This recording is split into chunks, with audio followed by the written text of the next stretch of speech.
Bom, gente, queria discutir nesse vídeo com vocês, né?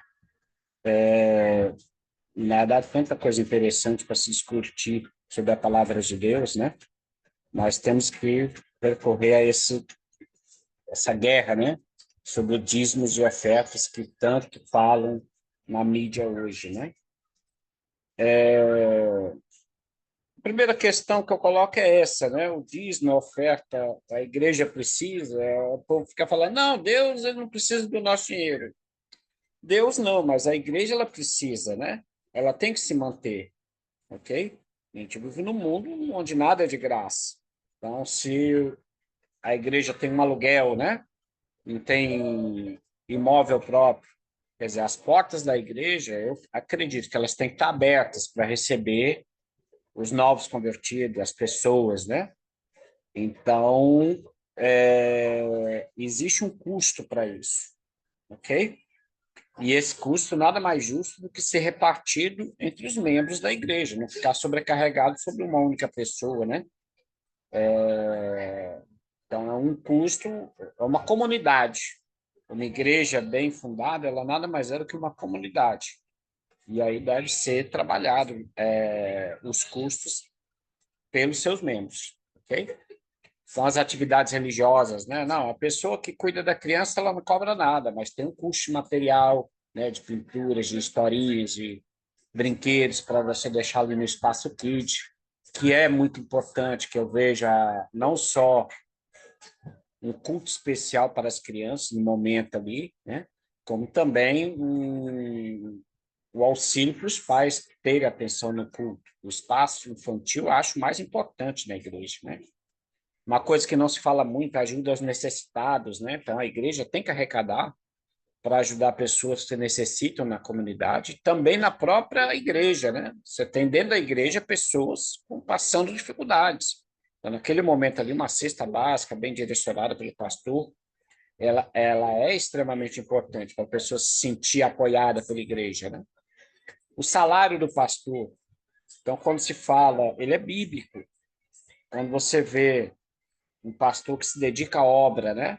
Ele trabalha pela obra. Se você falar as funções de um pastor, o trabalho de um pastor, ele é um emprego que envolve de 8 às 6 da tarde, de 8 da manhã às 6 da tarde, como qualquer outro emprego, né? Você tem as atividades, que é a visita aos entes, ao pessoal da igreja, né? A organização dos eventos, né? O gerenciamento de toda a igreja, então, mesmo que tenha seus auxiliares, seus copastores, então, ele faz jus. Eu, particularmente, né, assim como o Paulo, ficaria receoso de receber um salário, até porque o patrão, né, ele não te cobra, ele vai te pagar conforme é seu trabalho. Então, você vê pastores, né, reclamando da sua condição, mas enquanto ele trabalha. Então, um quesito que eu não entro no mérito, acho justo. Fora os custos diversos da igreja mesmo, como todo qualquer material para a gente manter essas portas abertas, né? O que eu percebo é que essa difamação de toda a igreja, né, baseada em dízimos e ofertas, vai acabar realmente, como diz o Apocalipse, fechando as igrejas, né? Não porque vai ser imposto, mas simplesmente porque não vai ter condição de manter uma igreja verdadeira aberta, né? Então, agora sim, a história, né, vem desde da Igreja Católica, quando os protestantes, né, reclamavam das indulgências, da compra de bênçãos, da compra da salvação dos mortos, né, que era praticado na Igreja Católica, e na verdade foi só mudado, né, o formato, mas nas igrejas evangélicas, né, nas protestantes e outras igrejas se mantém, né, a mesma requisitos, né, o devorador, né? Se você não pagar, você vai perder o que tem. Então, ameaça, né? As campanhas de prosperidade. Se quiser ganhar, você tem que pagar antes, como se Deus fosse um gênio da lâmpada, né? Em vez de esfregar, você tem que colocar dinheiro e aí vai sair mais dinheiro. Ou outra coisa, outros pedidos, né? E o roubar a Deus, que é pecado você não contribuir, né? Que você vai para o inferno se você não contribuir com a igreja, mesmo que você não tenha condições. Então, são, né, slogans que usam que eu acho, fico chocado, abismado. E aí, lamentavelmente, né, você tem a igreja séria que usa realmente os fundos para os seus fins, né? Mas você tem os golpes da fé que a gente mais ouve falar aí na internet hoje em dia, e gera toda uma defamação geral da igreja, né? Okay? Seja através dos próprios golpistas, né? Seja através de comediantes até que ironizam, né? Esses golpes na internet. Isso tudo denigra a imagem da igreja. Então, uma coisa que eu achei interessante, esse filme é antigo, muito antigo, né? Fé demais, não cheira bem. É um filme que eu aconselho a assistirem, ok? Então, ele é um filme do Steve Martin, é o personagem principal, né? E aí ele remete muito a esses golpes que é usado hoje. Parece que os pastores viram esse filme e aplicaram, né? Esse aqui é o Mister M dos pastores, né? Esse filme aqui. Ele mostra esses truques todos usados hoje em dia, né? Já na época, então. Então, a ideia, né? Adivinhar o CPF, né? Já foi provado, né? Como é que é feito isso. Quer dizer, a pessoa ela tem que ter um certo discernimento, né? O nosso Deus tão grande, tão poderoso, vai se prestar a ficar adivinhando CPF para você acreditar que ele está falando com você? Então, já presenciei muita pregação de profetas, né? Onde ele começa a falar com você, até fala seu nome ou o nome de alguém conhecido, mas muito mais que isso.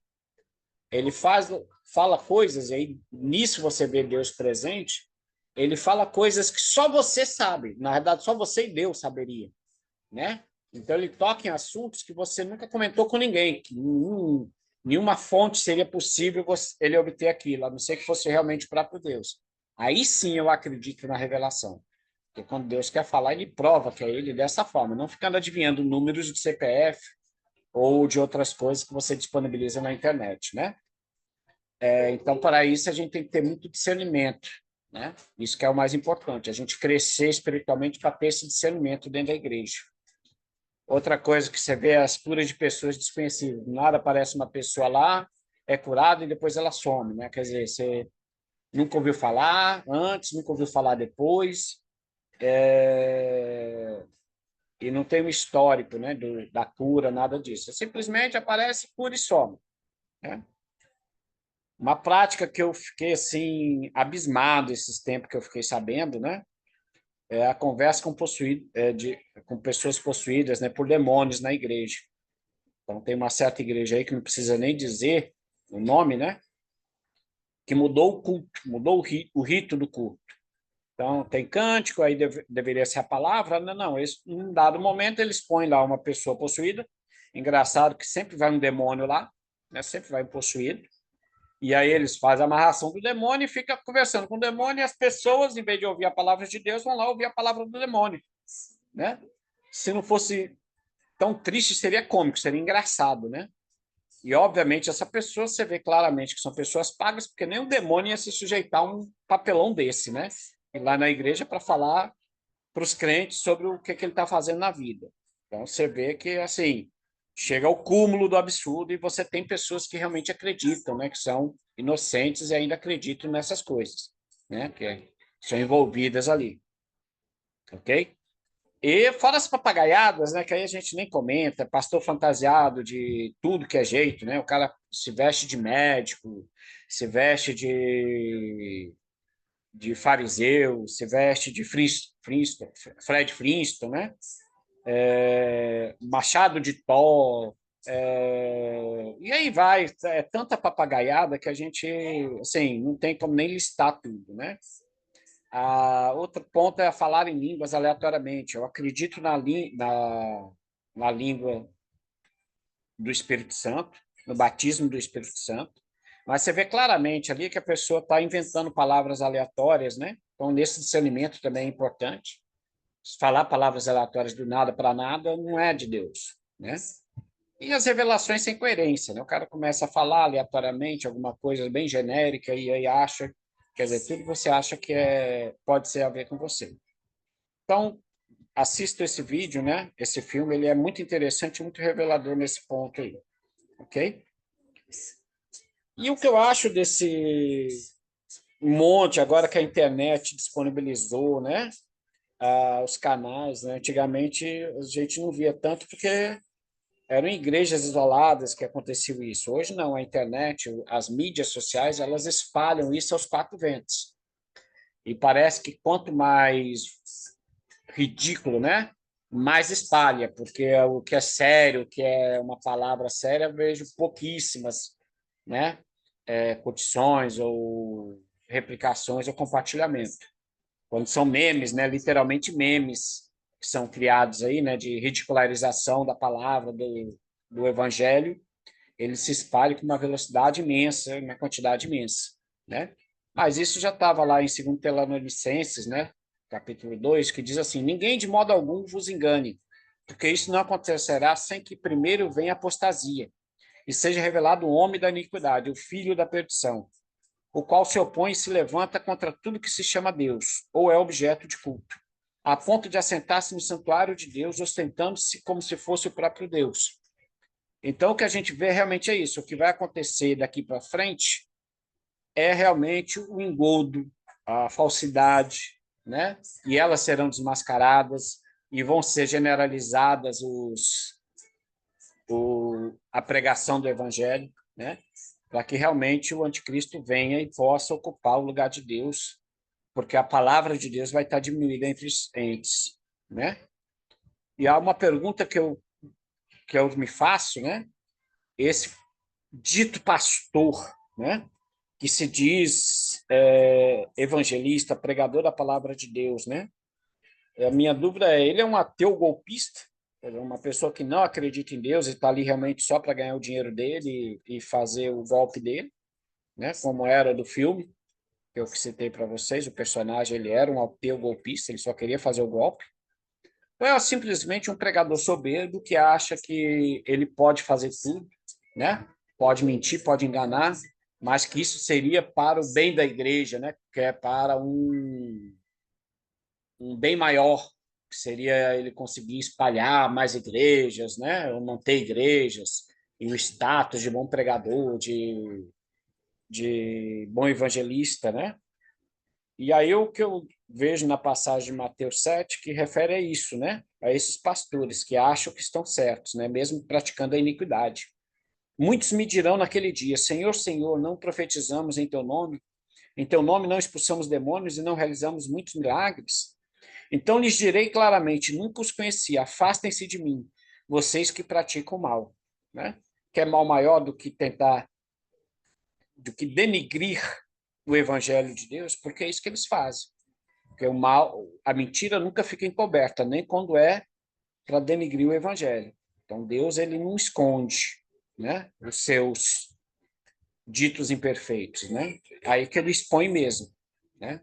Por isso que nunca devemos nos orientar segundo um pastor, devemos nos orientar segundo a Deus. O pastor é um mero